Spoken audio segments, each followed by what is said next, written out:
We had a massive trade in the NFL this weekend that resulted in Julio Jones being sent to the Tennessee Titans, creating a potential offensive juggernaut with Derrick Henry and A.J. Brown already in the house. So how do you guys think this team gels together? How do they stack up in the AFC South? And should they now be seen as a legitimate Super Bowl threat? Eric, we'll start with you. Okay, so legitimate Super Bowl threat, I don't really know because football is played on both sides of the ball. It's obviously skewed more towards the offensive side. So yeah, we got to feel pretty darn good about this, but the Kansas City Chiefs still exist. That's still the team to be playing through. You're welcome. See, we're friends again.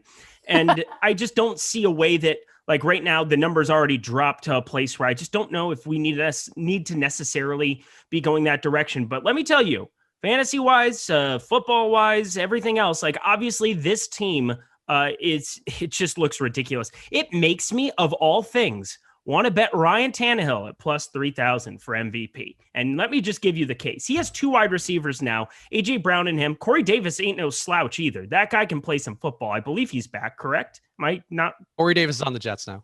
Okay, so he's not there. I don't care. Julio Jones, give me him.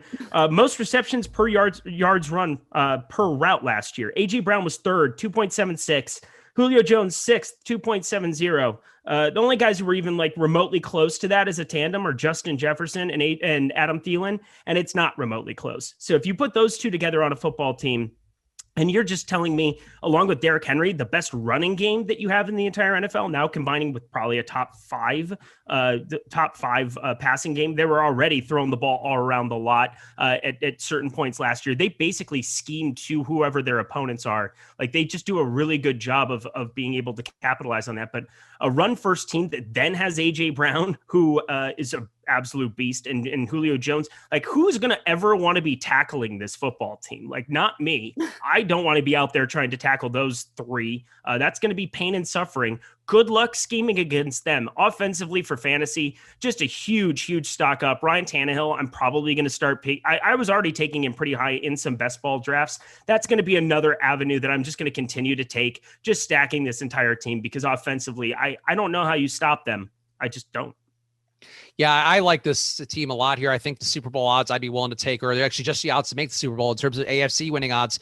They are still in line. This is something I mentioned on the morning show with Greg because we talked about it briefly. And Greg is so big, our pal Greg Ehrenberg, so big always on being efficient about lines and when they move and all of that. And I thought it was interesting that DraftKings Sportsbook tweeted out like, "Hey, the lines are so bad on the Titans. Like, why isn't anybody taking this bet?" And it's like a marketing tool now. But even with the other books, the lines have moved a little bit, but it's still you get plus 1,600 odds on some books for the Titans, which is right there in line with the Dolphins and actually behind teams like the Colts and the Broncos. The Broncos line may be reflecting their chances here to get some Aaron Rodgers trade or something, but still, like the fact that they're even in that tier is just, I think, disrespectful. One thing to keep in mind, though, is the defense is not great. I think this gives them a chance to win more games overall, to have the firepower to compete with Kansas City and all of that. But the defense allowed a lot of shootouts last year, and we're a team that I was targeting for portions of the year, and sometimes it would pay off, sometimes it wouldn't because of the Titans kind of offering weird game scripts with Derrick Henry and all of that. But this spot, you're basically getting a Corey Davis replacing his routes with Julio Jones, and Corey Davis was actually pretty good last year and had a good amount of targets as well.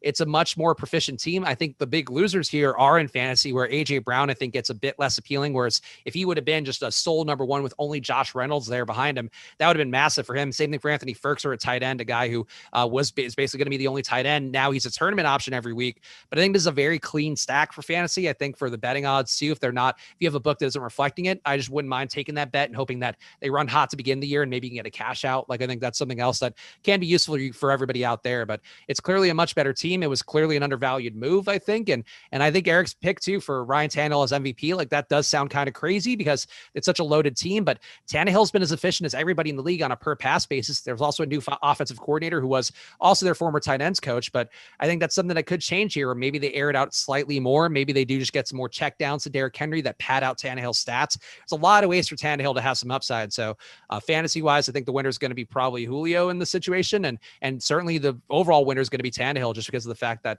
it's going to raise all the boats and he's the guy who's driving all the boats. I'll also add one part to why I think that you're dead on why you should probably be betting them as a Super Bowl favorite as well. Remember, the playoffs got expanded. There are opportunities to cash in your bet much earlier than there has ever been before. Now that you have cash out options on a number of sports books, now that you have an expanded playoff, like just getting to the playoffs is going to give you opportunity to at plus 1,600. If we think that they're going to be 10-6 by any means, 11, it's like they could go 8-8 and still make the playoffs in the AFC South. So like, I feel really good about looking at the rest of this division. Like the Colts, I don't really know what to expect from them. Obviously, you're looking at a wild card, absolute wild card, bringing in Wentz in there.